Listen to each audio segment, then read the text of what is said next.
Jake Martinez opened his eyes slowly. The world around him was cold and dark. His body felt heavy and strange, like he had been sleeping for a very long time. The air tasted old and bitter in his mouth. He tried to sit up, but his muscles would not listen. Everything hurt. The small room around him was filled with a soft blue light that came from nowhere. Metal walls curved above his head.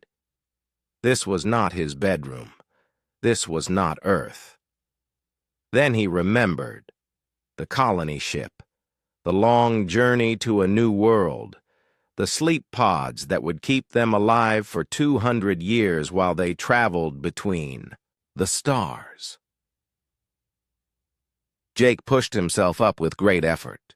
His arms shook like tree branches in the wind. The sleep pod around him was cracked and broken. Green liquid dripped from the sides. Other pods lined the walls, but they were dark and silent. "Hello?" Jake called out. His voice sounded rough and dry. "Is anyone there?" A soft voice answered him from speakers in the walls. "Good morning, Jake Martinez. I am Helen, the ship's computer. You have been in cryogenic sleep for 203 years, 7 months, and 14 days. Jake's mind spun. Over 200 years. Everyone he had known on Earth was dead now. His parents, his friends, his old life, all gone while he slept. "Where are the others?" he asked. "Where is the crew?" Helen was quiet for a moment. When she spoke again, her voice was sad. "I am sorry, Jake. The others did not survive. Their life support systems failed 97 years ago. You only lived because your pod malfunctioned and kept you in deep sleep longer than planned." Jake felt cold inside. He was alone. The last human on this ship, floating somewhere in the dark between stars. He climbed out of the broken pod shaking legs, and looked around the room. 20 other pods surrounded him, all dark and empty. "What happened to our mission?" Jake asked. "Did we reach the new world?" "No," Helen replied. "The ship's engines failed 50 years into the journey. We have been drifting ever since. Our target planet is still 112 years away at our current speed." Jake walked slowly through the ship's empty halls.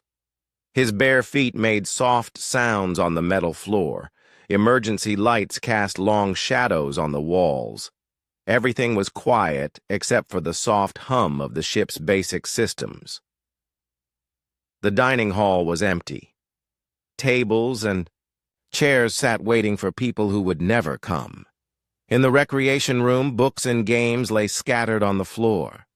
Someone had been reading a story about cowboys when the power failed.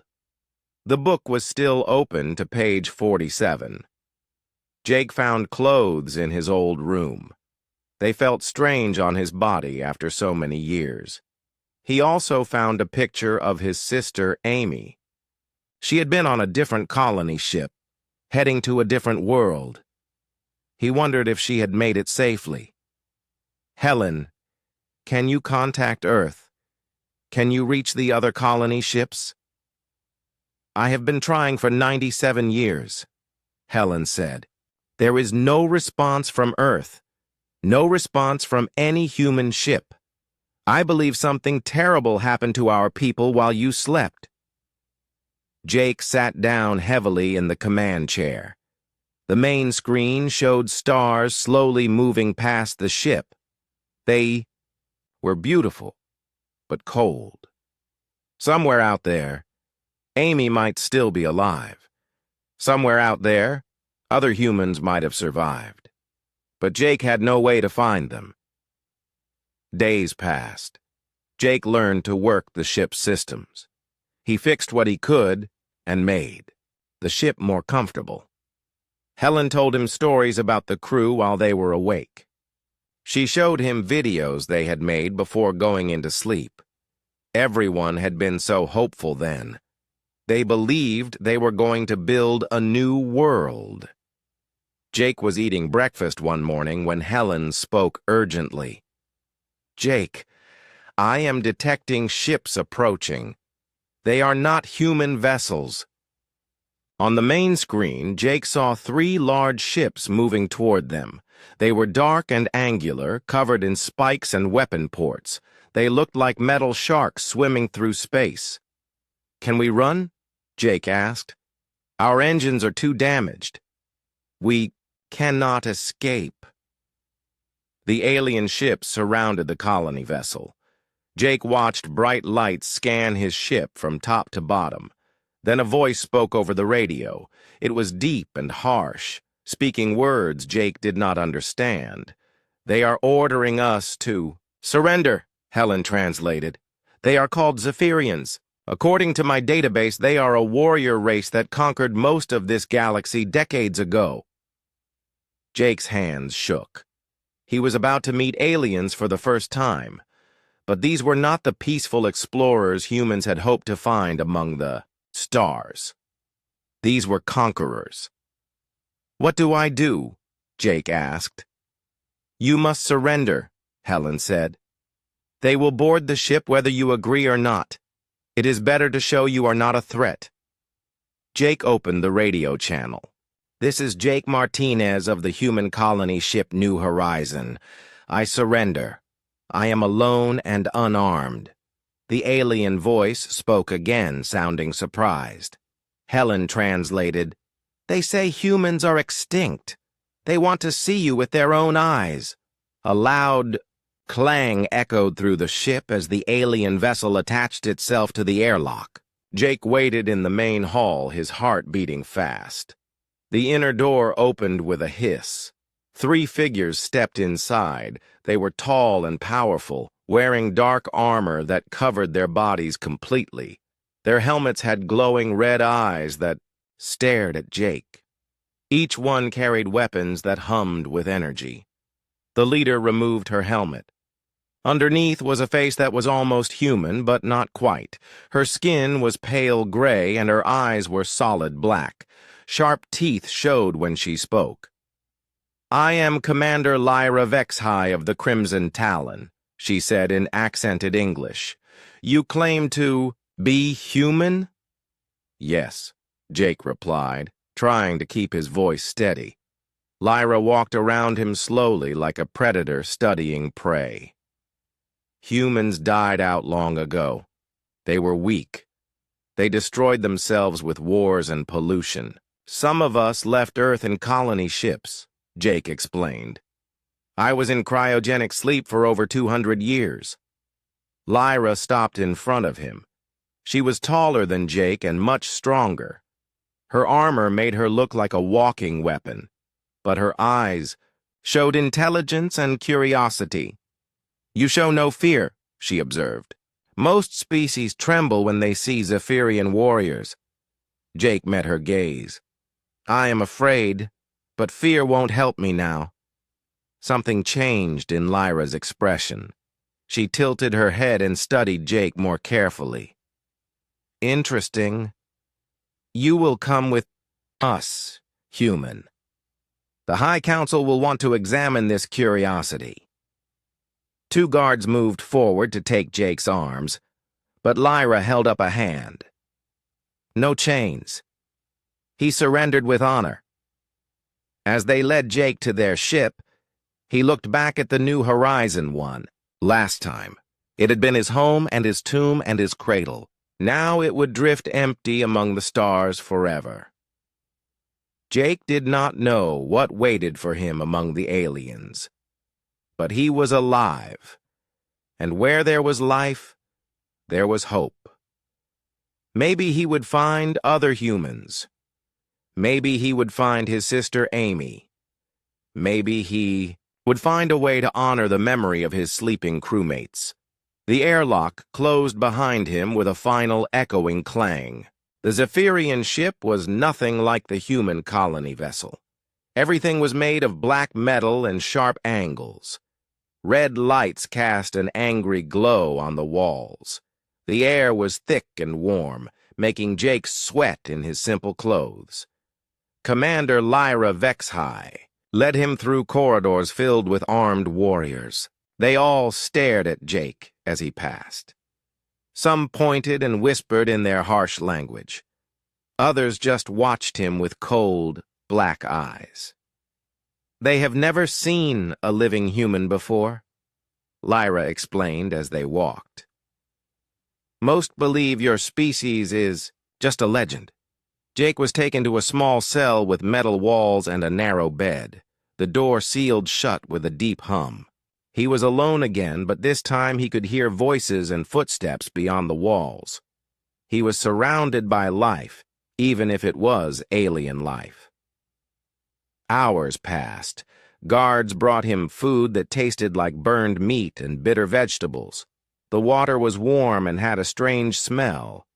Jake ate anyway. He needed to stay strong. On his second day in the cell, Jake heard fighting from the cell next to his. Someone was shouting in English mixed with alien words. Then came the sound of guards running and doors slamming open. "No! You can't take him! Now! He's too weak to fight!" A human voice. Jake pressed his ear to the wall and listened carefully. "Shut up, human scum!" a Zephyrian guard snarled. "The condemned fights at dawn or dies now." "Please," the human voice begged, "just give him one more day to heal." "The law is the law. He dies in the arena." Jake heard someone being dragged away. Heavy footsteps faded down the corridor. Then he heard quiet crying from the next cell. "Hello?" Jake called softly through the wall. "Are you okay?" The crying stopped. "Who's there? Are you human?" "Yes." "My name is Jake Martinez." "Who are you?" "Cade Robinson. I've been here for 3 months. They captured me when they destroyed my ship." Jake felt a spark of hope. Another human had survived. "How many of us are there?" "Maybe 20 in the prison levels. We're from different ships, different colonies. The Zephyrians hunt us for sport now. They think we're fun to kill because we fight differently than other aliens." What did they mean about the arena? Cade was quiet for a moment. "They make prisoners fight to the death for entertainment. My friend Ben was just taken for tomorrow's games. He's hurt bad from his last fight. He won't survive." Jake felt anger building in his chest. These warriors acted like they had honor, but they made wounded prisoners fight for their lives. That wasn't honor. That was cruelty. "How many guards watch the prison?" Jake asked. "Usually 3 on each level." "Why?"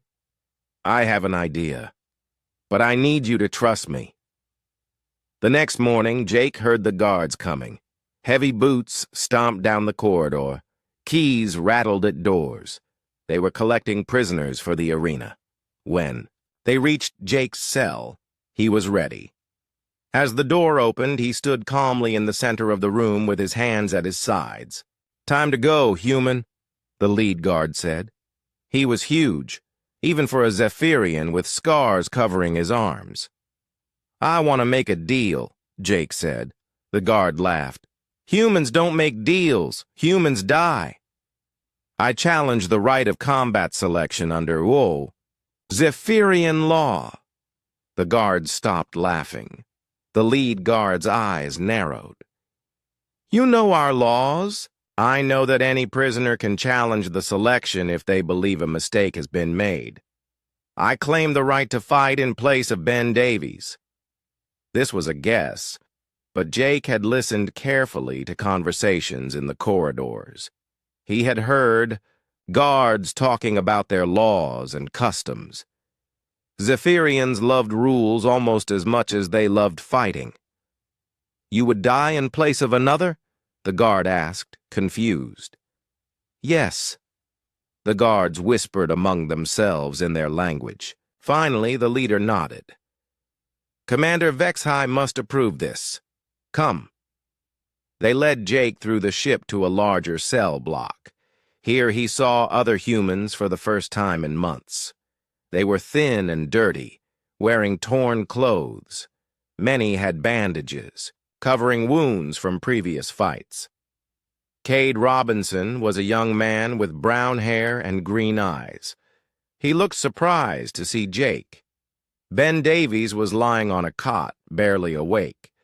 His left arm was twisted at an odd angle, and his face was covered in purple bruises. "This one wants to fight in place of the wounded human," the guard told his companions. "Impossible," another guard said. "He has no training. He will die in seconds." That's his choice. They brought Jake to a large room where Commander Lyra Vexhai was waiting. She sat in a chair that looked like a throne, watching videos of previous arena fights on a large screen. Warriors were tearing each other apart with claws and energy weapons. "So," Lyra said without looking at Jake, "you wish to die for a stranger?" "I wish to save a friend. He is not your friend. You met him yesterday. All humans are my friends now. There are so few of us left." Lyra finally turned to look at Jake. Her black eyes studied his face carefully. "This is foolish. You have no armor, no weapons training, no genetic enhancements. You will die quickly and bring no honor to anyone." "Maybe. But I have to try." "Why?" Jake thought about his answer. "Because it's right. Because someone should stand up for those who can't stand up for themselves. Because that's what humans do." Lyra was quiet for a long moment. Around the room, other Zephyrian officers watched and waited. Finally, she stood up. "Very well. You will fight in the arena at midday. Your opponent will be chosen by lot." She walked closer to Jake. "You may wear armor if you wish." Jake shook his head. "No armor." "No weapons. No weapons." Lyra's expression changed. She looked surprised, then curious, then something else Jake couldn't identify. "You would fight completely unprotected?" "Yes." "That is either the bravest thing I have ever heard," Lyra said slowly, "or the most stupid. Maybe both." For the first time since Jake had met her, Commander Lyra Vexhai smiled. It was not a kind smile, but it was not cruel either. It was the smile of a warrior who had found something interesting. "Return him to his cell," she ordered. "The guards. Give him food and water. Let him prepare." As Jake was led away, he heard Lyra speaking to her officers in their language. He caught a few words he recognized. They were talking about courage and honor and ancient traditions. Back in the cell block, the other humans crowded around Jake. They thought he was crazy. Ben Davies tried to convince him to change his mind. "You don't understand," Ben said through his swollen lips. "The arena fighters are killers. They've been bred for war since birth. You'll be torn apart." "Maybe," Jake said. "But you won't be." Cade put a hand on Jake's shoulder. "Why are you doing this?" Jake looked around at all the human faces. They were scared and hopeful and desperate. They reminded him of his sister Amy and his old crew and everyone he had lost. "Because we have to look out for each other," Jake said. "Because if we don't, who will?" The hours passed slowly. Jake tried to rest but couldn't sleep.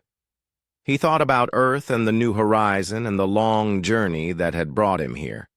He thought about Lyra's strange smile and her questions. About courage. When the guards came for him, Jake was ready. He had no armor and no weapons. He had only his mind and his determination, and the hope that sometimes those things were enough. The arena was waiting.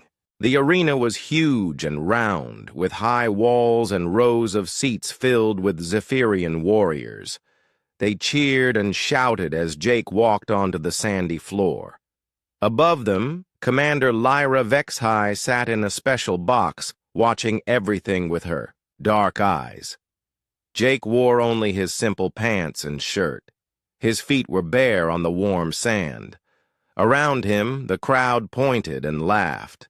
They had never seen someone enter the arena without armor before. "Look at the soft human," one warrior shouted. "He will break like a twig." "This will be over in seconds," called another. Jake ignored them. He walked to the center of the arena and waited. The crowd grew quiet as a gate opened on the far side. Heavy footsteps echoed across the sand. Jake's opponent stepped into the light. It was a Zephyrian warrior twice Jake's size, covered head to toe in black armor. Spikes jutted from his shoulders and arms. His helmet had a skull painted on the front. In his hands he carried a weapon that looked like a sword mixed with a lightning rod. "I am Gorthak the Bone Crusher," the warrior announced in a voice like thunder. "I have killed 47 opponents in this arena. You will be 48. The crowd cheered wildly. They loved Gorthak. He was their champion, their favorite killer. Jake said nothing. He just watched and waited. A horn sounded. The fight began. Gorthak charged across the arena like a metal bull. His weapon crackled with blue energy. The crowd screamed for blood. Jake didn't run. At the last second, he stepped to the side. Gorthak's sword sliced through empty air where Jake had been standing. The big warrior stumbled and nearly fell. "Stand still and die properly!" Gorthak roared. He swung his weapon in wide arcs, trying to cut Jake in half. But Jake moved like water, flowing around each attack. The armor that made Gorthak strong also made him slow. Jake was faster. The crowd began to murmur. This was not going as they expected. Jake watched how Gorthak moved. The warrior favored his right side. His left knee bent strangely, like an old injury. The joints in his armor squeaked when he turned quickly. "Fight me, coward!" Gorthak shouted. Sweat was running down his face inside his helmet. Jake picked up a handful of sand and threw it at Gorthak's eye slits. While the warrior was blinded, Jake grabbed a piece of broken metal from the arena floor. It wasn't much of a weapon, but it was something. Gorthak swung wildly, trying to hit Jake while clearing sand from his eyes. Jake ducked under the sword and drove his metal piece into the gap between armor plates at Gorthak's knee. The warrior screamed and fell to one knee. His old injury flared up, making his leg weak. The crowd was completely silent now. No one moved. No one spoke. Jake could have attacked while Gorthak was down. He could have tried to find another gap in the armor. Instead, he stepped back and waited for the warrior to stand up. "Why don't you finish me?" Gorthak asked, confused. "Because the fight isn't over," Jake replied. Gorthak stood slowly, his damaged leg shaking. He looked at Jake with new respect. "You fight with honor, human. I did not expect this. I fight the only way I know how." They circled each other more carefully now.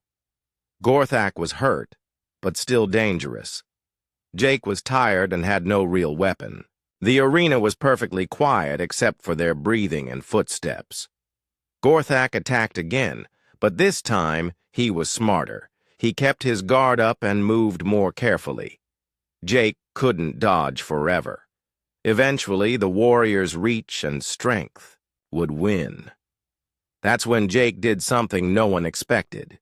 He ran straight at Gorthak instead of away from him. The warrior raised his sword to cut Jake down, but Jake slid under the blade like he was sliding into home plate in a baseball game. He grabbed Gorthak's weak leg and pulled hard. The big warrior crashed to the ground with a sound like a falling tree. His sword flew from his hands and skittered across the sand. Jake could have grabbed the weapon.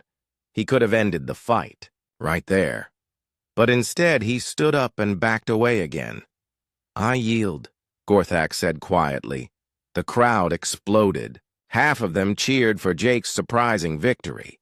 The other half booed because their champion had lost. The noise was deafening.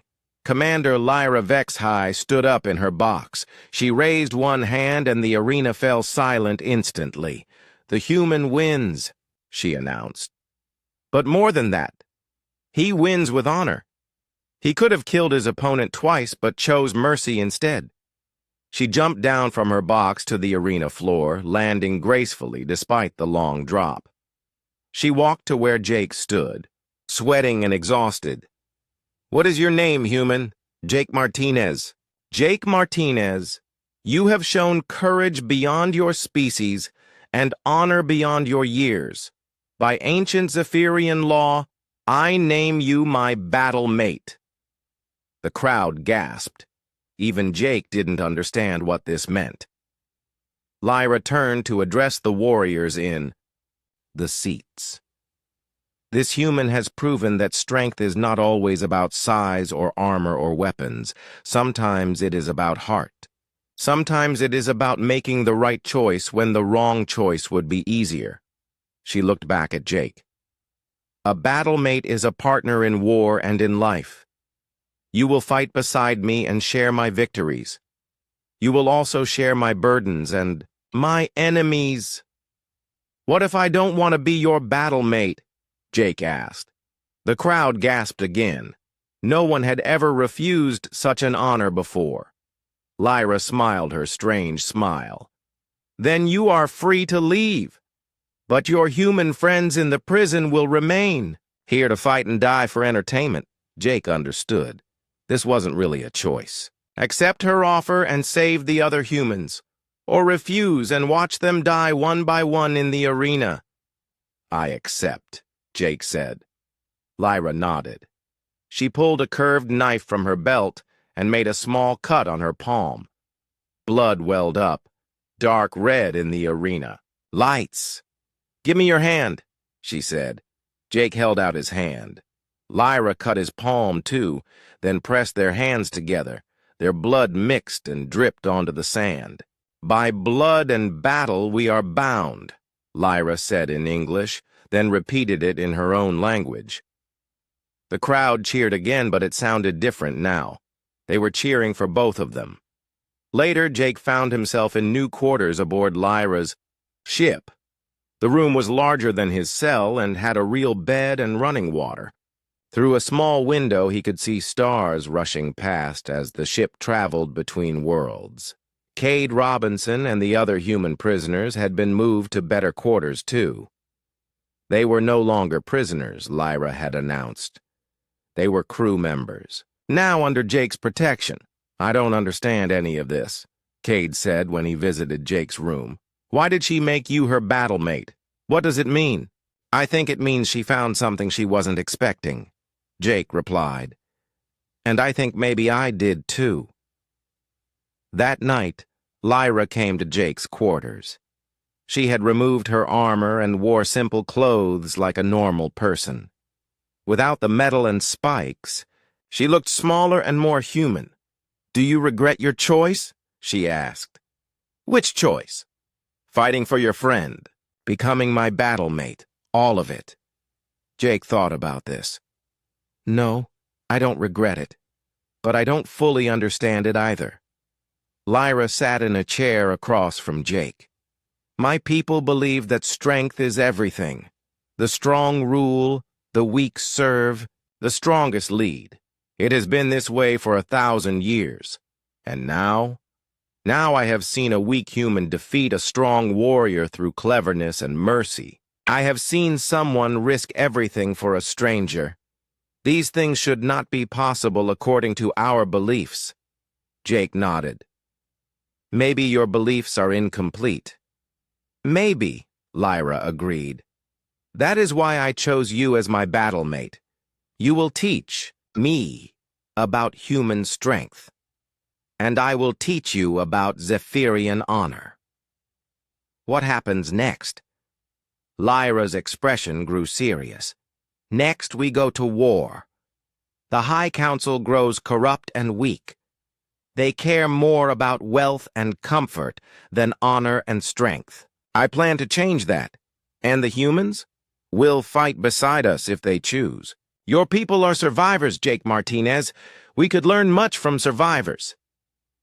Through the window, stars wheeled slowly past. Somewhere out there, Jake's sister Amy might still be alive. Somewhere out there, other humans might be fighting their own battles for survival. Jake had been alone when he woke up from his long sleep. Now he was part of something larger. He didn't know if it was good or bad yet, but it was definitely interesting. "Tell me about this war," Jake said. Lyra smiled, and this time it was not strange at all. It was the smile of a warrior who had found a worthy ally. "First," she said, "let me tell you about the enemies we will face together." 3 months had passed since Jake became Lyra's battlemate. He now wore the dark uniform of her crew, though he still refused armor in combat. The other humans had joined different parts of the ship's operations. Cade worked in engineering, while Ben helped in the medical bay after his injuries healed.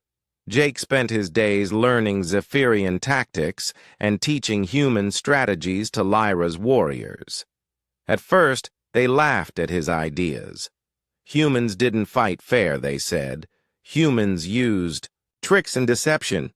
"Exactly," Jake told them during a training session. "When you're smaller and weaker, you have to be smarter." He showed them how to set traps and ambushes. He taught them to think 3 steps ahead of their enemies. Slowly, they began to understand that there was honor in using your mind as well as your strength. The results spoke for themselves. In their last 3 battles against other Zephyrian warlords, Lyra's forces had won quickly and with fewer losses than ever before. But Jake was learning that Lyra's war was more complicated than simple conquest. She was fighting against the corruption that was slowly destroying the Zephyrian Empire from within. The High Council lives in luxury while common warriors die in pointless battles, Lyra explained one evening. They were in her private quarters, studying star charts and battle plans. "They have forgotten what it means to be Zephyrian?" "What does it mean?" Jake asked. "To be strong, to protect those weaker than yourself, to face death with courage and life with honor."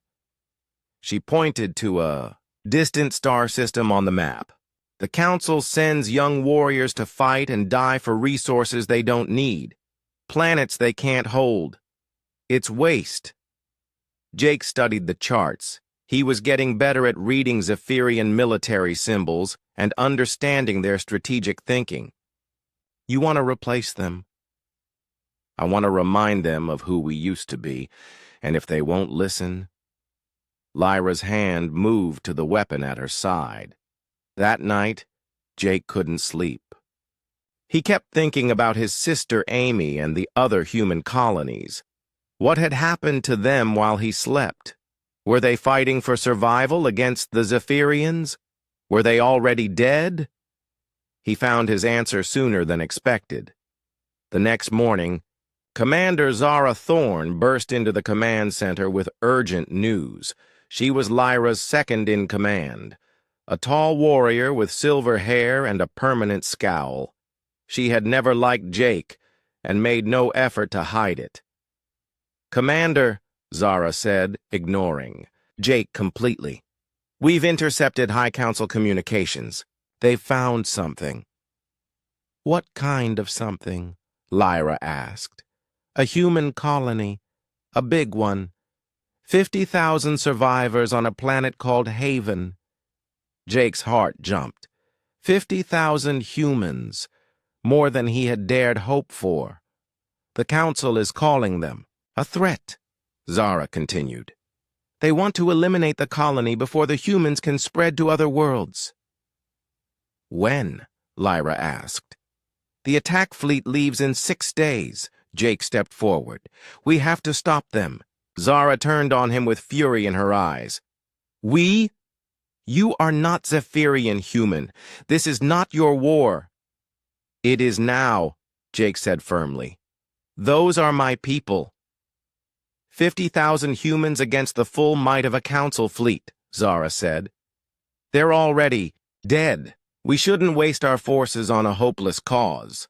Every cause looks hopeless until someone wins it, Jake replied. Lyra had been listening quietly. Now she spoke. How many ships in the attack fleet? 30 battlecruisers, Zara said, plus support vessels. We have 12 ships total. Bad. Odds, Lyra mused. Impossible odds, Zara corrected. Jake was studying the star charts, his mind racing. Not impossible. Difficult, but not impossible. Explain, Lyra said. Jake pointed to the space around Haven. The Council will approach from this direction because it's the fastest route, but there's an asteroid field here that could hide our ships. If we attack during their landing phase, when their forces are split between space and ground, they'll still outnumber us 3-1, Zara protested. In space, yes. But what if we don't fight them in space? Jake's plan was audacious and dangerous. Instead of meeting the Council fleet in direct battle, they would let the enemy ships reach Haven. Then, while the Council forces were busy landing troops to attack the colony, Lyra's ships would strike from the asteroid field, but the real battle would happen on the ground. Jake would lead a team to the colony before the attack, helping the humans prepare defenses using Zephyrian tactics. Meanwhile, Lyra would land with a small force and attack the Council troops from behind. It could work, Lyra said after studying the plan for hours. If everything goes perfectly. Nothing ever goes perfectly, Jake said. That's why we need backup plans. They worked for 3 days straight, refining the strategy and preparing their forces. Jake insisted that human crew members be included in the planning. Their different perspective helped spot problems the Zephyrians missed. The humans are cleverer than I expected, Zara admitted grudgingly after Cade suggested a way to disable Council communication systems. Cleverness isn't everything, Jake said, but it helps. On the 4th day, disturbing news arrived.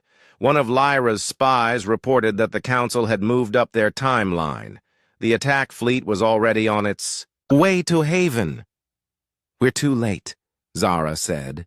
By the time we get there, the colony will be destroyed. No, Jake said. We just have to be faster and smarter.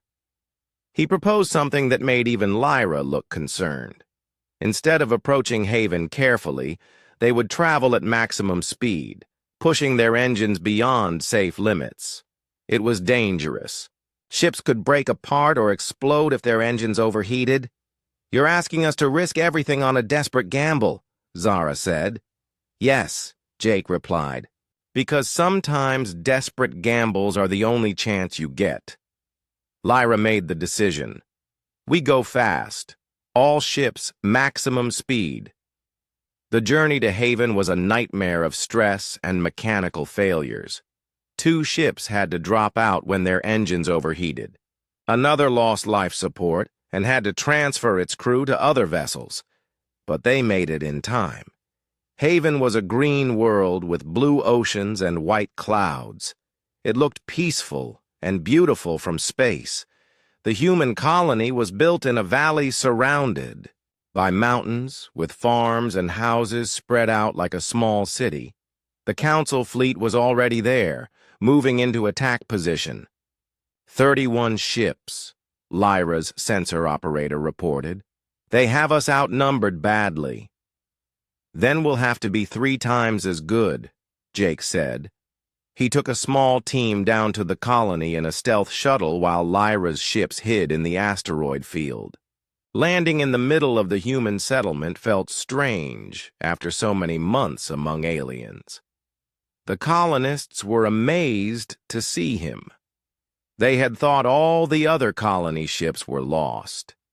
Jake didn't have time to explain everything. He found the colony leaders and quickly told them about the coming attack.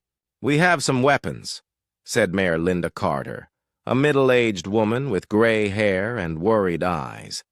"But nothing that can stop a Zephyrian fleet." "We're not going to stop the fleet," Jake explained. "We're going to make them wish they never came here." He taught the colonists to dig trenches and set up ambush points. He showed them how to use their mining equipment to create improvised explosives. Most importantly, he taught them to fight like humans instead of trying to fight like aliens. "Use the mountains," he told them. "Use the forests. Make them come to you on your terms." The attack began at dawn. Council ships landed troops all around the valley while keeping their main fleet in orbit. Just as Jake had predicted, they split their forces. That's when Lyra struck. Her ships burst from the asteroid field like metal hawks, hitting the Council fleet while most of their fighters were on the ground.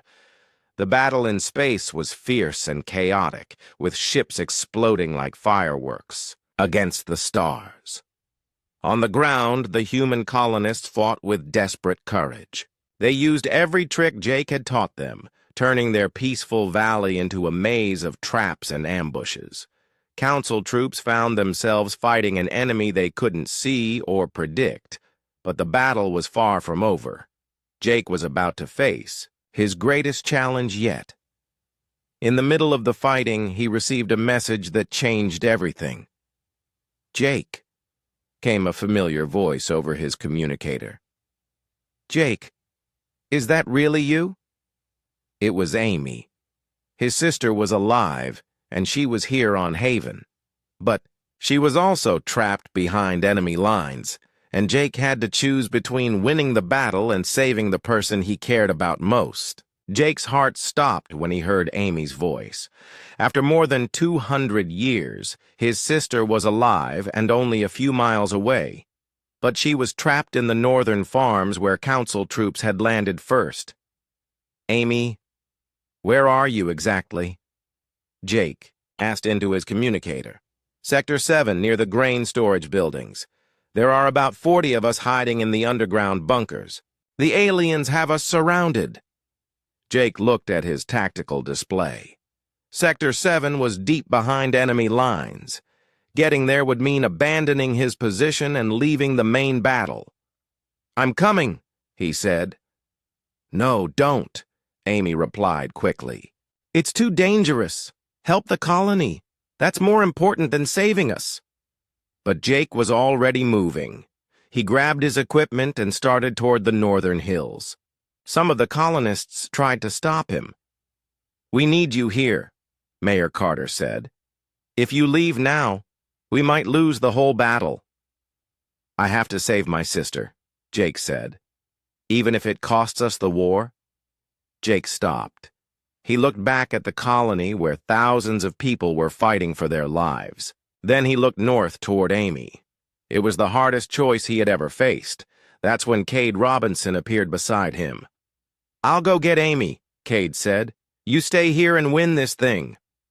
"It's too dangerous," Jake protested. So was volunteering. "To fight in the arena," Cade replied with a grin. "You taught me that sometimes you have to take risks for the people you care about." Jake wanted to argue, but explosions nearby reminded him that the battle was still raging. "Take Ben and 3 others with you. Be careful." "Always am," Cade lied cheerfully. As Cade's team headed north, Jake threw himself back into the main battle. The situation was getting worse. More Council troops were landing, and the colonists were running low on ammunition. In space, Lyra's ships were holding their own but taking heavy damage. Jake could see the Crimson Talon trading fire with 2 Council cruisers at once. "We need to end this quickly," Jake muttered to himself. He studied the enemy positions and had an idea. A crazy, dangerous idea that might work. The Council had landed, their command ship in the center of the valley, thinking it would be safe there. It was heavily guarded, but Jake noticed something important. The ship's main engines were still running, ready for a quick escape if needed. What if we didn't let them escape? Jake wondered. He contacted Lyra through their battlemate bond, a mental link that let them communicate directly. I have a plan, but you're not going to like it. Tell me, Lyra's voice echoed in his mind. Jake explained his idea. He wanted to sneak into the enemy command ship and overload their engines. The explosion would be massive, taking out most of the Council ground forces and damaging their ships in orbit. That's suicide, Lyra said. You'll never get close enough. I will if I go without armor again. There was a long pause. Jake, no. I won't let you throw your life away. I'm not throwing it away. I'm using it to save everyone else. Another pause. Then Lyra's voice came back, filled with emotion Jake had never heard from her before. If you die, I will never forgive you. If I don't try, I'll never forgive myself. Jake made his way through the battlefield toward the enemy command ship. He moved carefully, using every stealth technique the colonists had taught him and every tactical trick he had learned from the Zephyrians. The closer he got, the heavier the enemy defenses became. Guards patrolled in groups of 3 or 4. Sensors swept the area constantly. Getting inside the ship seemed impossible. That's when Jake remembered something Lyra had told him about Zephyrian honor. They respected courage above all else, especially courage that seemed impossible. Instead of sneaking, Jake walked directly toward the main entrance of the command ship. "Stop!" shouted a guard. "Identify yourself!" "I am Jake Martinez," Jake said loudly. "Battlemate to Commander Lyra Vex High. I demand to speak with your leader." The guards looked confused. This wasn't how enemies usually behaved. "You're human," one guard said suspiciously. "I'm also Zephyrian by bond and blood," Jake replied. "Check your honor codes." While the guards argued among themselves, Jake noticed something. The ship's engine access panel was only 30 feet away, behind a thin wall. If he could cause enough distraction, "I challenge your commander to single combat," Jake announced. Now the guards really didn't know what to do. By ancient law, formal, challenges had to be taken seriously. But this was the middle of a battle. "The commander is busy," one guard said. "Then he is a coward who hides behind his troops," Jake said, making sure his voice carried to other nearby soldiers. This was a deadly insult in Zephyrian culture. Within minutes, word had spread throughout the command ship. Jake had publicly called their leader a coward. Someone would have to answer for that. The ship's commander emerged a few minutes later. He was an older Zephyrian with silver armor and cold eyes. "I am Admiral Kane Murdoch," he said. "You have challenged my honor, human. Name your terms." "Single combat, no armor, traditional weapons only," Jake said. Admiral Murdoch laughed. "You would fight me without armor? That's not brave, it's insane." "Maybe," Jake agreed, "but it's also Zephyrian." A crowd of soldiers gathered to watch. Jake and Admiral Murdoch faced each other in a clear area near the ship's entrance. The Admiral carried a curved sword that gleamed like silver lightning. Jake had no weapon except a piece of broken metal he had picked up from the battlefield. The fight began. Admiral Murdoch was skilled and experienced, but he was also overconfident. He expected to end the fight quickly against an unarmored human. Jake used everything he had learned. He moved like water around the Admiral's attacks. He used the crowd as obstacles, forcing the Admiral to be careful with his swings. Most importantly, he made the fight last long enough for people to really see it. That was the point. Jake wasn't trying to win the fight. He was trying to win the audience. As the battle continued, something strange happened. The Zephyrian soldiers began cheering for Jake, not because they wanted him to win, but because they respected his courage. "Look at him," one soldier shouted. "He fights with true honor." "No armor, no fear," called another. Admiral Murdoch realized what was happening and became angry. He started fighting more aggressively, trying to end the spectacle. That's when he made a mistake. In his fury, the Admiral overextended on a sword thrust. Jake ducked under the blade and grabbed the Admiral's arm. Using the older warrior's momentum against him, Jake threw him to the ground. The Admiral's sword flew from his hands and landed near the ship's engine panel. "I yield," Admiral Murdoch said quietly. The crowd was silent. Then slowly they began to applaud. They had seen something remarkable, a human defeating a Zephyrian admiral through skill and courage alone. "You fight with honor," Admiral Murdoch said as Jake helped him to his feet. "I withdraw my forces from this battle." "What?" Jake couldn't believe what he was hearing. "The humans have proven their worth through you," the Admiral explained. "We came here believing you were weak and worthless. But weakness does not defeat strength in single combat. You have shown us that humans deserve respect." Jake looked around at the Zephyrian soldiers.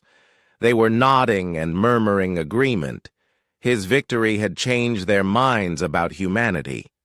"Call off the attack," Admiral Murdoch ordered his troops. "Return to the ships. This battle is over." In space, the Council fleet began to withdraw. On the ground, enemy soldiers started loading back into their transports. The Battle of Haven was ending not with destruction, but with understanding. Jake contacted Lyra through their bond. "It's over. We won." "How?" Lyra asked, amazed. "I showed them who we really are."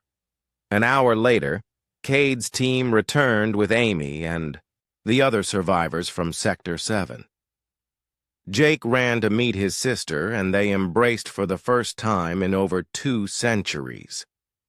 "You look exactly the same," Amy said, tears in her eyes. "So do you." Jake looked at her closely. "How is that possible?" "Our colony ship had better cryogenic systems," Amy explained. "We only woke up 10 years ago. I kept hoping I'd find you. Someday." That evening, the colonists held a celebration in the main square.